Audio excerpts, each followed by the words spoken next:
ये माय प्यारे प्यारे लिसनर्स, आ चुकी है आप लोगों के लिए माफियाज ट्रैप्ड वाइफ का नया एपिसोड। तो चलिए शुरू करते हैं। सही, अब तक की कहानी में आप लोगों ने सुन लिया था कि लूसीफर के आतंक से सब लोग काफ़ी ज़्यादा परेशान हो गए थे और सब लोग काफ़ी ज़्यादा इधर उधर भागने लगे थे। लेकिन जैसे ही रियांश ने स्टाफ के हवाले लूसीफर को किया था और वो अपने रूम में जाता है, सब लोग शांति से अपनी जगह पर थोड़ा रिलैक्स हो जाते हैं। वहीं इस वक्त वेदिक और वासना, जो कि जिया के साथ बैठी हुई थी, इस वक्त कुणाल भी अंदर आते हुए प्रार्थना जी और जितेंद्र जी से मिलने लगता है। वैसे ये तो सब बहाना था, उसे सिर्फ वासना से मिलना था। गौरव जो अपने भाइयों को देखकर कहता है, इसीलिए कहता था रियांश भाई ना कुछ अलग है, मतलब जिससे हम लोग इतनी बुरी वाली फट रही है उसे पेट बना रखा है भाई ने। गोद में तो ऐसे खिला रहे थे जैसे टाइगर का ही बिल्ली का बच्चा हो। वही रियांश ने भी अपने कदम को जिया की तरफ बढ़ा दिया था और उन्होंने अपनी आंखों से इशारा किया, जिसकी वजह से वेदिक और वासना जो कि दूसरे साइड में चली जाती हैं। वह हॉल काफ़ी बड़ा था जिसमें दो जगह पर पार्टीशन हो रखा था। अब एक तरफ पूरी फैमिली थी और एक तरफ जिया अकेले वहीं रखी काउच पर बैठी हुई थी। उसने अभी भी अपने पैरों को ऊपर किया हुआ था। जिया ने अपने चेहरे को नीचे किया हुआ था कि तभी उसकी नज़र रियांश के जूतों पर पड़ती है और वो धीरे धीरे अपनी शक्ल उठाकर ऊपर की तरफ देखती है। रियांश उसको देखते हुए कहते हैं, ज़्यादा डर गई? जिया जो उनको देखकर काउच पर ही खड़े होते हुए कहती है, मजा आ गया होगा ना आपको सबको डरा करके। पता नहीं क्या हॉबी है आपकी, लोगों को डरते हुए देखना। सबकी कितनी बुरी हालत हो रखी है और आप कितने रिलैक्स लग रहे हैं। रियांश कहते हैं, वैसे बात तो सही है, डराने में मजा आता है मुझे। और ये बोलकर वो उसके कमर को पकड़ते हैं और उसको काउच से नीचे खड़ा करते हैं।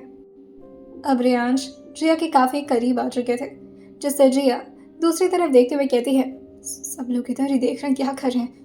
रियांश उसके कमर को फिर से अपने हाथों से जकड़ते हैं और उसके पीछे पीठ पर अपने हाथ को रखते हुए कहते हैं, देखने दो, सबको नज़ारे का मजा लेने दो, प्रॉब्लम क्या है।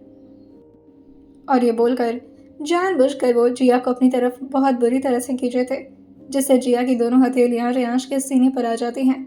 उन्हें महसूस हो रहा था कि इस वक्त उनका पूरा परिवार, जो कि उन दोनों को ही देख रहा है, वो भी किसी रोमांटिक मूवी के सीन की तरह। लेकिन रियांश को इन सब से कोई फर्क कहाँ पड़ने वाला था। जिया जो अपने चेहरे को दूसरी तरफ करते हुए कहती हैं, गलत कर रहे हैं आप, इस तरह से हाथ नहीं लगा सकते आप सबके सामने।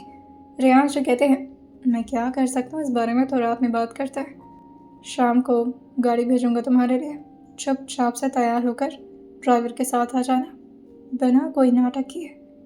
जिया जो धीरे से अपने चेहरे को उठाकर कहती है, क्यों? रियांश सरकास्टिक स्माइल पास करते हुए कहते हैं, क्योंकि आप शायद भूल रही हैं पर मैं नहीं भूल सकता, पनिशमेंट याद है ना। जिया जो रियांश की बात सुनते हुए कहती है, अरे वो तो कल की बात है, भूल जाएगी उससे। रियांश अपने चेहरे को ना में हिलाते हुए उसके तरफ करीब आते हुए कहते हैं, मैं इतनी आसानी से चीज़ें नहीं भूलता जिया, मेरा खून खौल रहा है जब जब मुझे याद आ रहा है तुम्हारे हाथ उसके हाथ में। बहुत शौक है ना दूसरों के हाथ से कंगन पहनने का, आज बताता हूँ तुम्हें। जिया जो अपने चेहरे को और पीछे करते हुए कहती है, ऐसे मत बोलिए, डर लग रहा है मुझे।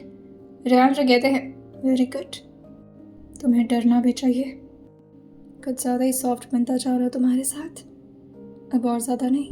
वक्त जिया की पलकें बार बार झपकती जा रही थी और वो रियांश को देखने की कोशिश कर रही थी। उनकी बातों में उनका इंटेंशन साफ तरीके से नजर आ रहा था कि वो जिया के साथ कुछ बहुत बुरा करने वाले हैं। रियांश अपने हाथ को धीरे से जिया के गाल पर रखते हैं और अपने फिंगर टिप से उसके जॉ लाइन को टच करते हुए कहते हैं, तुम्हें बताना ज़रूरी है कि रियांश अग्निहोत्री से लोग इतना डरते क्यों हैं। शाम को रेडी रहना। कर वो उसके सामने थोड़ा सा झुकते हैं और उसके गाल पर धीरे से अपने होंठ को रख देते हैं। जिया की आंखें तुरंत ही बंद हो गई थी, लेकिन आंख इतने में भी रुके नहीं थे। वो अपने दांतों तले जिया के गाल को हल्का सा दबाते हैं, जिससे जिया की आंखें पूरी तरह से सिकुड़ गए थे और वो उसी जगह पर उसे किस करके वहां से चले जाते हैं। जैसे उन्होंने अपने कदम को गेट की तरफ बढ़ाया था, कुणाल भी अपनी जगह से साइड होते हुए कहता है, ओके चलता हूँ मैं। वो वासना से ही बोल रहा था और हल्का सा उसे स्माइल करके कार्विंग कर देता है। बाकी के फैमिली मेंबर अभी भी रियांश को अपना मुंह खोले देख रहे थे। रियांश अभी कुणाल के साथ गेट तक पहुंचते, लेकिन भी वो सबकी तरफ एक बार नजर करते हुए कहते हैं, खत्म हो गया रोमांटिक सीन, जाकर अपना काम कर ले।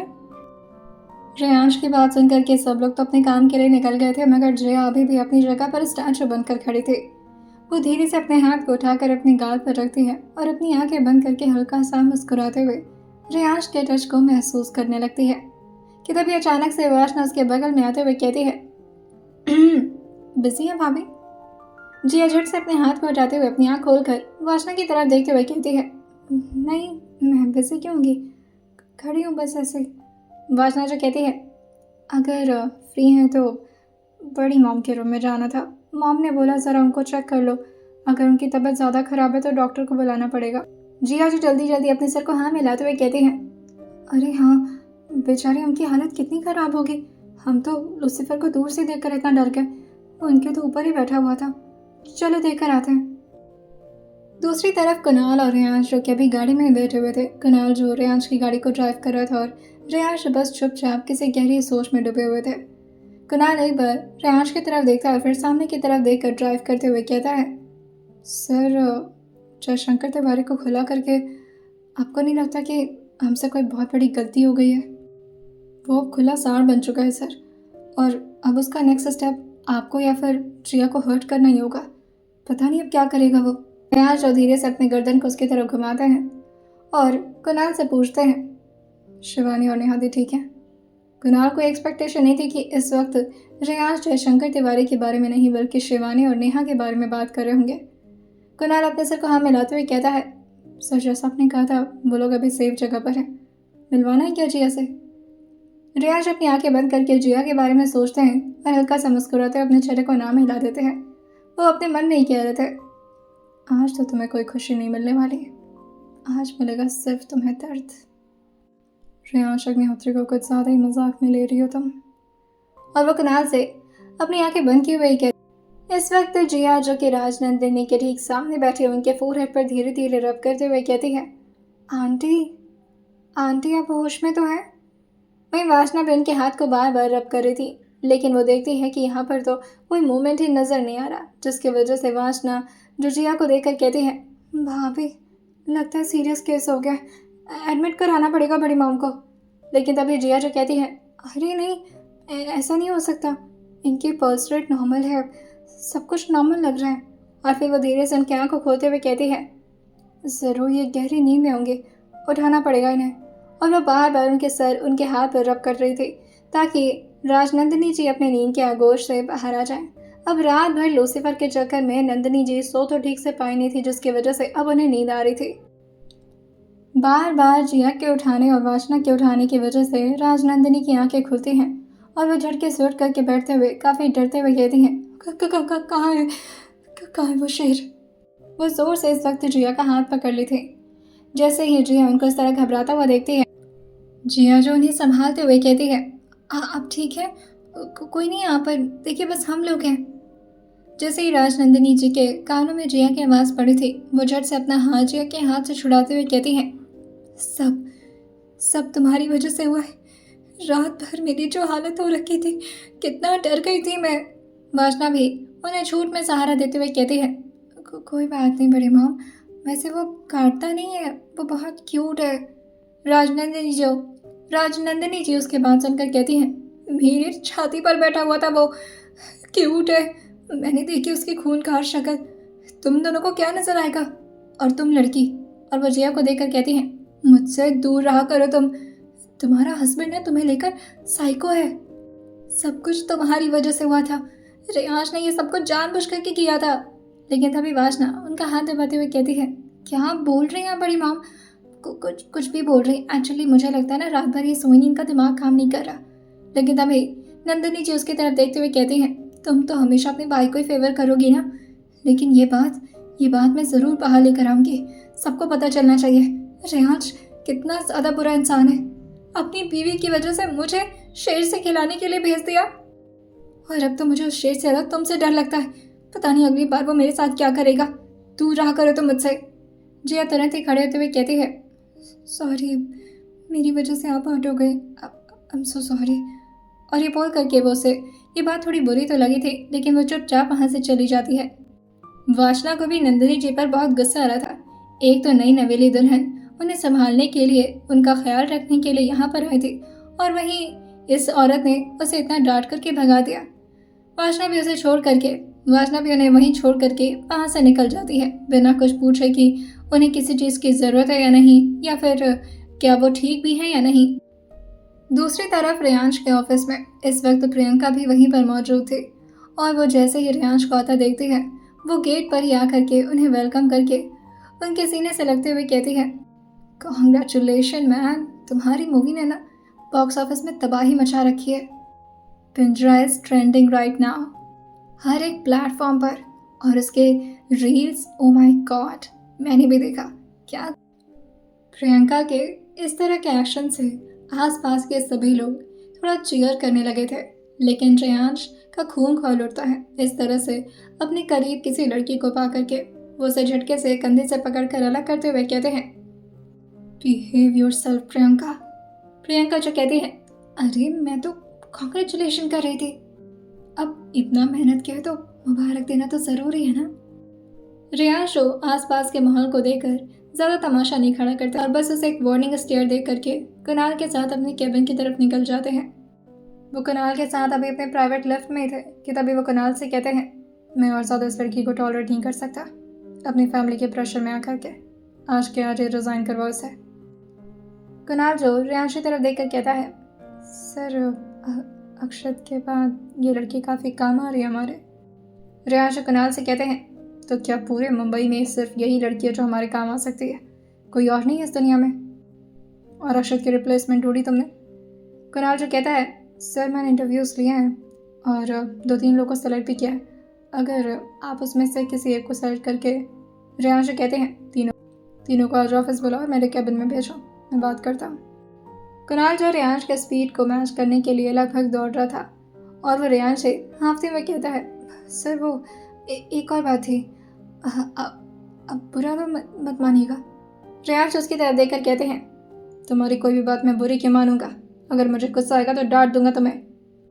कुणाल जो कहता है, हाँ वो भी बात सही है, सर वो अक्षत का क्या करना है, अभी भी वो गोडाउन में ही बंद है।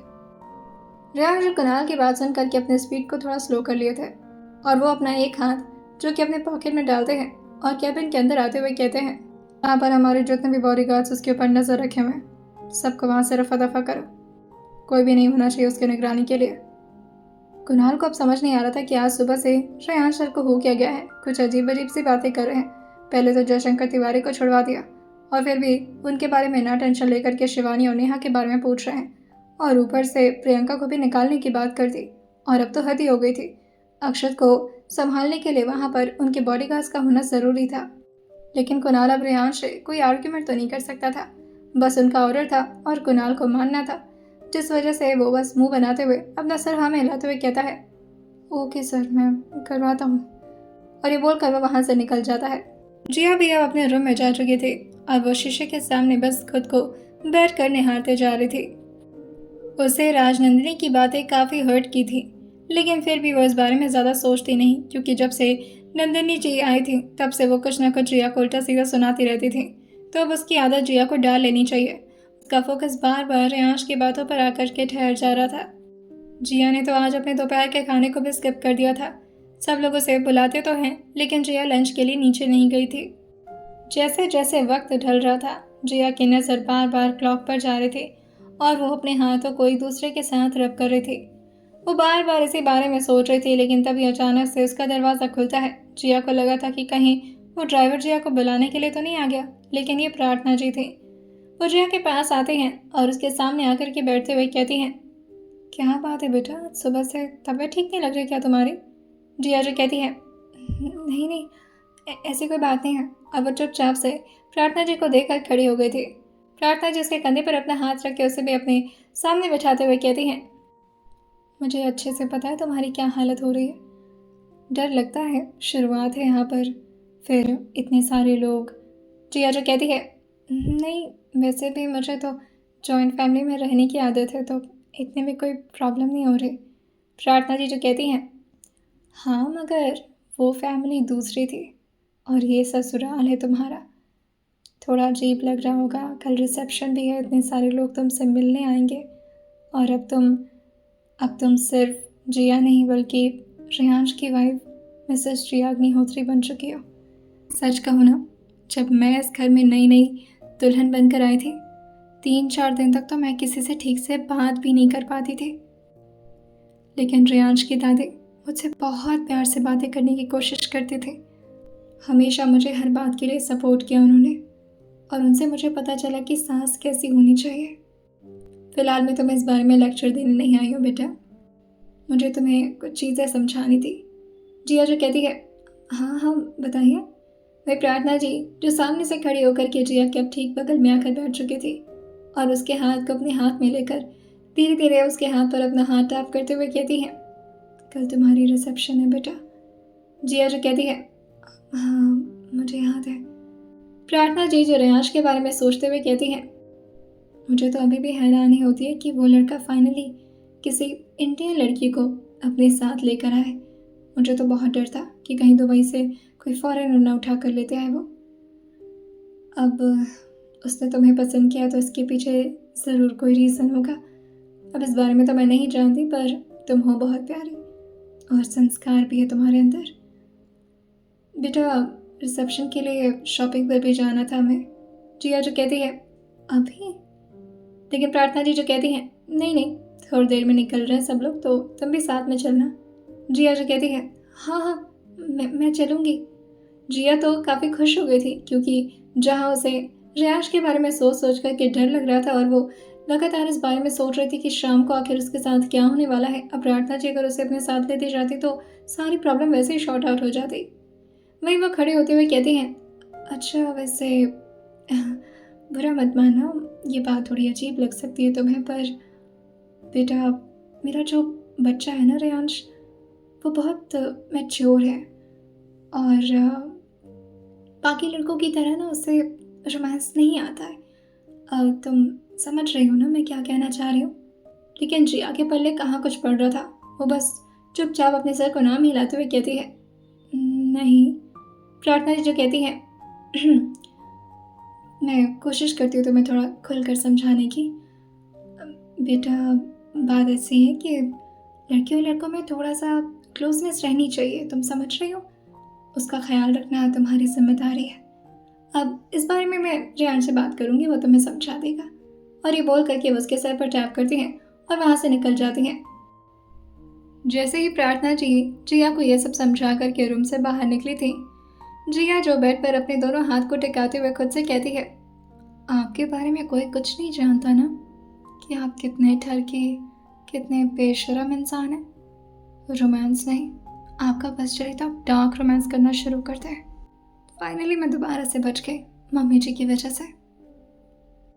अब तो मुझे आपके पास आना ही नहीं पड़ेगा, तो कोई पनिशमेंट भी नहीं मिलेगी मुझे। लेकिन तभी दोबारा से कोई डोर पर आकर नॉक करता है। जिया जो खुद ही डोर पर जाकर के दरवाज़ा खोलती है। बाहर एक स्टाफ खड़ी थी जिसके हाथ में बहुत सारे सामान थे। जिया उसे देखकर अंदर आने के लिए कहती है। वो स्टाफ जो कि सारा सामान जिया के सामने रखते हुए कहती है, मैम आप तैयार हो जाइए। जिया जो कहती है, किसने भेजा है, मम्मी जी ने? वो स्टाफ जो अपने सर को नाम हिलाते हुए कहती है, नहीं मैम सर का ऑर्डर है, अब नीचे कुणाल सर खड़े हैं आपको लेने के लिए, आप तैयार हो जाए, इसके बाद उनके साथ चले जाएगा। जिया जो कहती है, मैं उनके साथ नहीं, मुझे तो मम्मी जी के साथ जाना था। अच्छा ठीक है तुम जाओ, मैं उनसे बात कर लूँगी। जिया को अभी भी पूरा कॉन्फिडेंस था कि अब मम्मी जी के आगे तो रियांश कुछ बोल नहीं पाएंगे। वो चुपचाप अंदर रखे कपड़ों को बाहर निकालती है और खुद को तैयार करने के लिए ड्रेसिंग रूम में चली जाती है। वो इस वक्त एक नेट की साड़ी पहन रखी थी जिस पर बहुत खूबसूरत तरीके से कढ़ाई की गई थी। वो साड़ी थोड़ा हैवी भी था, लेकिन उसके साथ कोई भी ज्वेलरी नहीं था। इवन ना तो कोई कंगन, ना तो कोई नेकलेस, ना तो ईयर रिंग। बस जिया साड़ी पहन करके तैयार हो गए थे और वो अपने बालों को ठीक तरीके से कॉम्ब करती है और उसे खुला ही छोड़ देती है, क्योंकि इस वक्त उस साड़ी पर जिया के खुले हल्के रेडिश ब्लैक बाल काफ़ी खूबसूरत लग रहे थे। जिया चुपचाप रूम से बाहर निकल गए थे और तुरंत ही प्रार्थना जी के रूम की तरफ आती है और दरवाज़ा नॉक करने लगती है। अंदर से प्रार्थना जी और जितेंद्र जी दोनों उसे अंदर आने के लिए कहते हैं। जिया जो अपने सर पर अभी पल्लू लेती, लेकिन प्रार्थना जी उसे रोकते हुए कहती हैं, अरे अरे इसकी ज़रूरत नहीं है बेटा। जिया जो अपने हाथ से ही अपने पल्लू को ठीक तरीके से अपने आप को कवर करते हुए कहती है, हम चाहने वाले थे ना। प्रार्थना जी जो कहती हैं, शॉपिंग के लिए? तुम तो काफ़ी जल्दी तैयार हो गई। वैसे बहुत प्यारी लग रही हो, लेकिन बेटा वो क्या है ना, तुम्हें कुरान लेने के लिए आया है, तुम उसी के साथ चली जाओ। जिया के लिए ये काफ़ी शॉकिंग बात थी, क्योंकि अभी तक तो वो इसी बात के लिए खुश थी कि उसे रियाज के पास नहीं जाना पड़ेगा।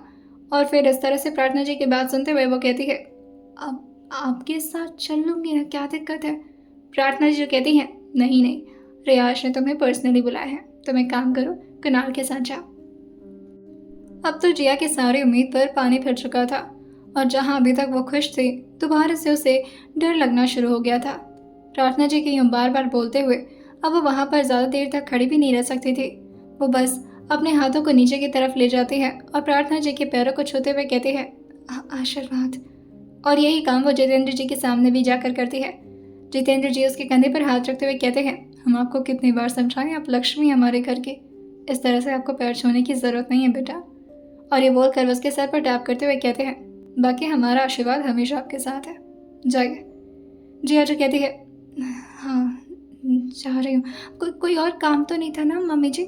प्रार्थना जी जो कहती हैं, नहीं बेटा, कोई काम क्या होगा, बस तुम जल्दी जाओ, वैसे भी मेरे बेटे को ना वेट करना पसंद नहीं है, तो एक काम करो, तुम जाओ और अच्छे से शॉपिंग करना, ठीक है? जिया जो कहती है, पता नहीं शॉपिंग करने के लिए बुला रही है, क्या करने के लिए। और वो बस अपने मन को मारते हुए नीचे की तरफ आने लगती है। नीचे कुणाल, जो वासना के साथ आंखों ही आंखों में बातचीत कर रहा था, क्योंकि आसपास उसके भाई लोग भी बैठे हुए थे, जिसकी वजह से वो कुणाल के सामने जा करके तो नहीं बात कर सकती थी। जैसे ही जिया वहां पर आई थी, सब लोग उसी को देख रहे थे। गौरव जो उसे देखते हुए कहता है, सिर भाई की चॉइस अच्छी तो है, लेकिन तभी उसके बगल में बैठा दर्शन जो उसे मारते हुए कहता है, सुधर जा, भाभी लगेगी तेरी। गौरव अपने सर को नाम मिलाते हुए कहता है, ये सब रिस्क नहीं लूंगा मैं, बहन जैसी है वो मेरी, भाभी नहीं, लेकिन बहन की भी तारीफ करना तो बनता है ना। वही दर्शन जो उसके ऊपर हंसते हुए कहता है, ये क्या हो गया इसे? वीर जो कहता है, रियाज ने डांटा होगा। गौरव जो कहता है, बुरी वाली पनिशमेंट मिली थी भाई से, आप लोग भी ना उसे बहन ही बना लो, गलती से भी उसके साथ फालतू मजाक करने के बारे में सोचना मत, एक्सपीरियंस से बता रहा हूँ, बाकी आप लोग की मर्जी। कुणाल जो जिया के साथ अब गाड़ी में बैठ चुका था, और वो गाड़ी की डैशबोर्ड से एक फ़ोन जिया की तरफ बढ़ाते हुए कहता है, ये सर ने दिया है, हो सकता है उस पर कॉल आए, रिसीव कर लेना, सर का ही होगा।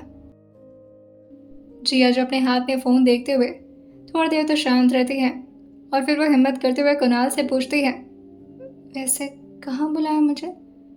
कुणाल जो उससे कहता है, फिलहाल तो तुम ऑफिस में जा रही हो, फिर सर ऑफिस से तुम्हें पता नहीं कहाँ लेकर जाएंगे, मुझे नहीं पता। थोड़ी देर में उन लोग की गाड़ी आकर के ऑफिस के ठीक सामने रुकती है। कुणाल जो पार्किंग लॉट में चला गया था गाड़ी पार्क करने के लिए, और वहीं जिया जो कि अंदर की तरफ आने लगती है। वहीं पर दो गार्ड्स खड़े थे।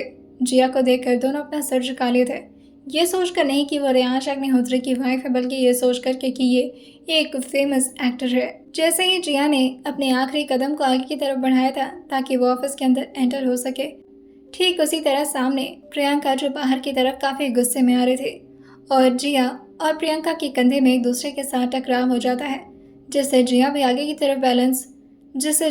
आगे की तरफ बैलेंस खत्म होता है और प्रियंका का बाहर की तरफ, और दोनों लड़खड़ा जाते हैं।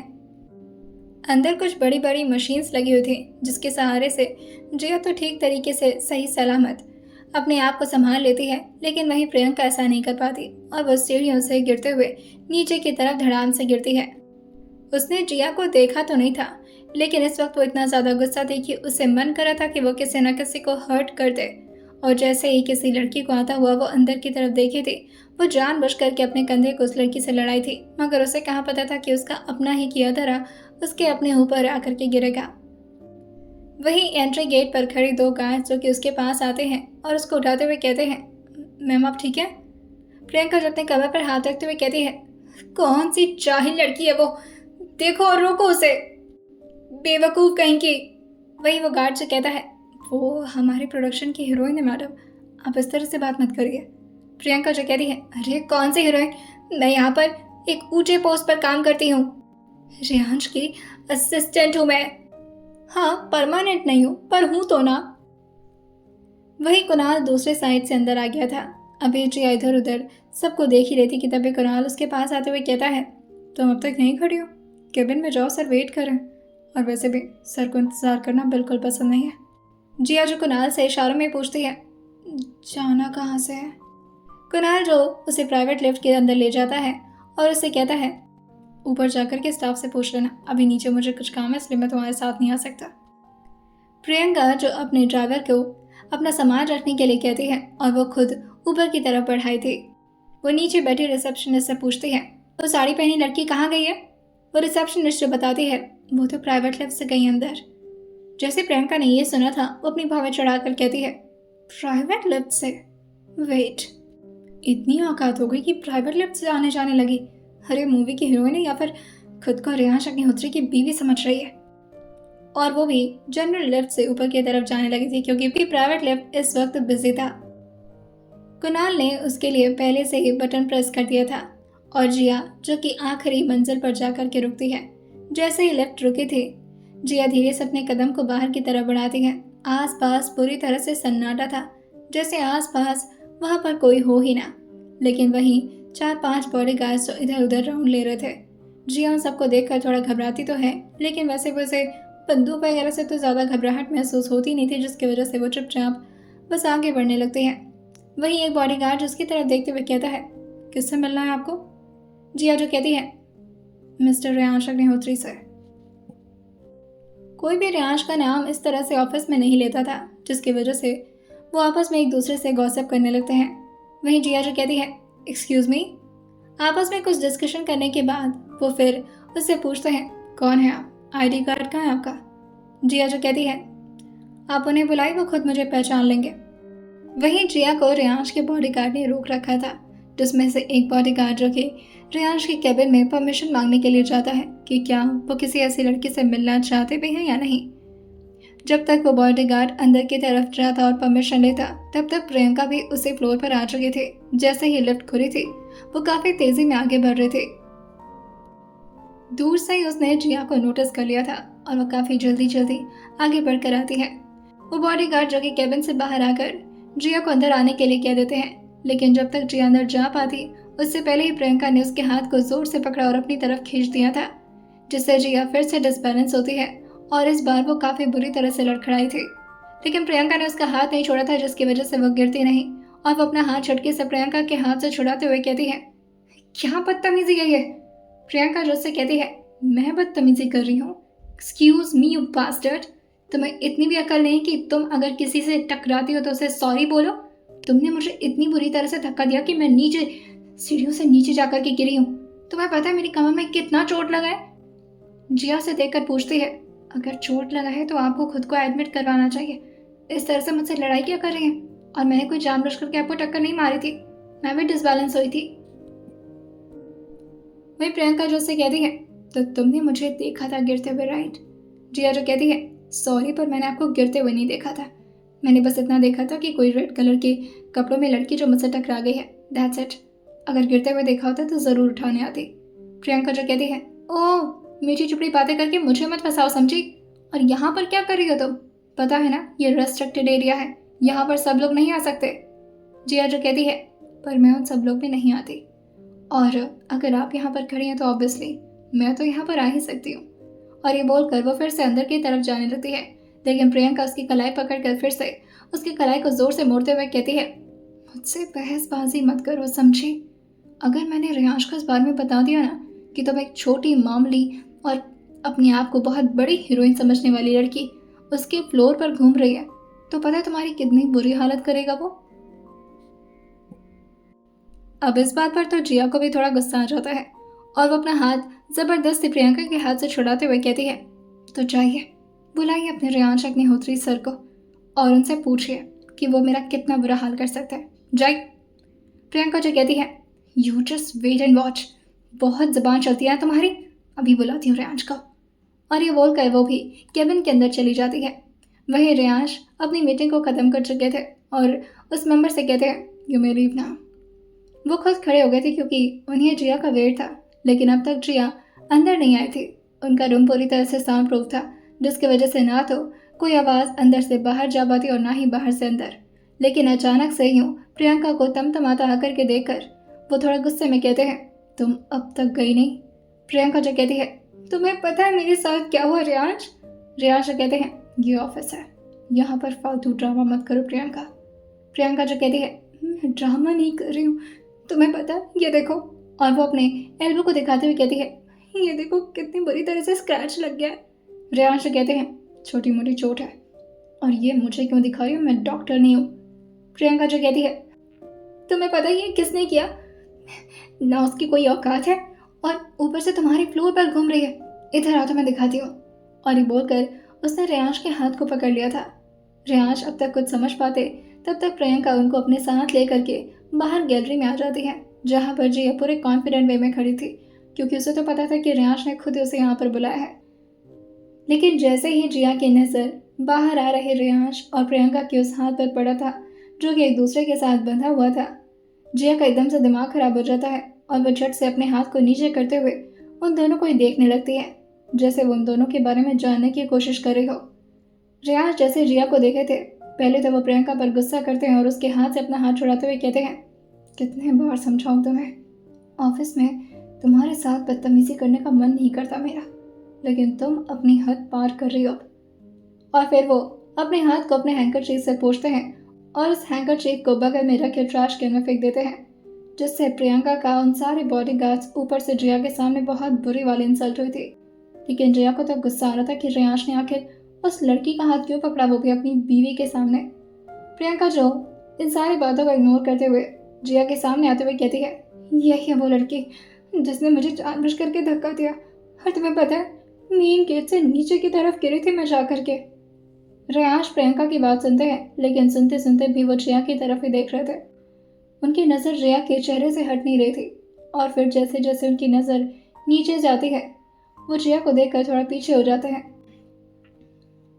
रियांश को इस वक्त जिया और अपने बीच कोई डिस्टर्बेंस नहीं चाहिए था, जिसकी वजह से वो प्रियंका को बस उंगली दिखा करके चुप रहने का इशारा कर देते हैं और अपने 2 बॉडीगार्ड से कहते हैं, इन्हें हॉस्पिटल ले जाइए।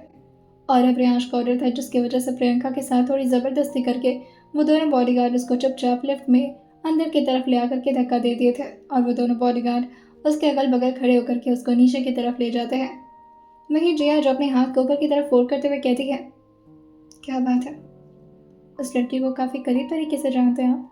रियांश कहते हैं, क्यों हुआ, प्रॉब्लम हो रही है?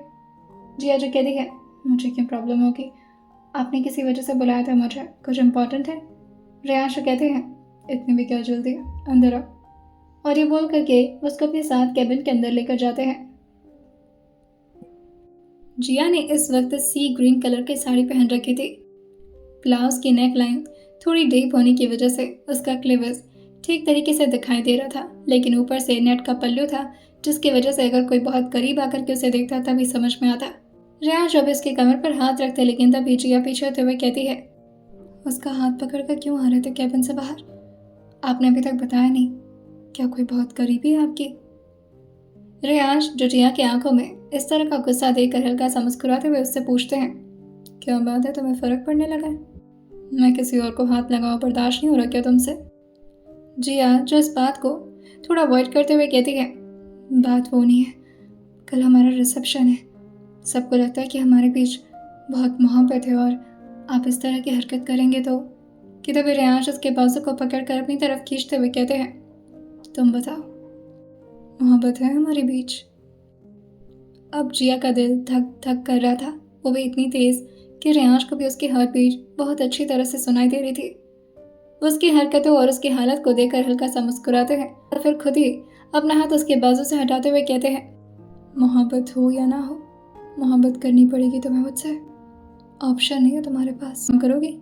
जिया जो कहती है, क्या मतलब? रियांश जो कहते हैं, नहीं, इसके बाद शायद तुम्हारी हालत ज़्यादा ख़राब होने वाली है, तो आराम करने का मौका मिलेगा नहीं तुम्हें, आराम करना चाहो तो कर सकती हो थोड़ी देर।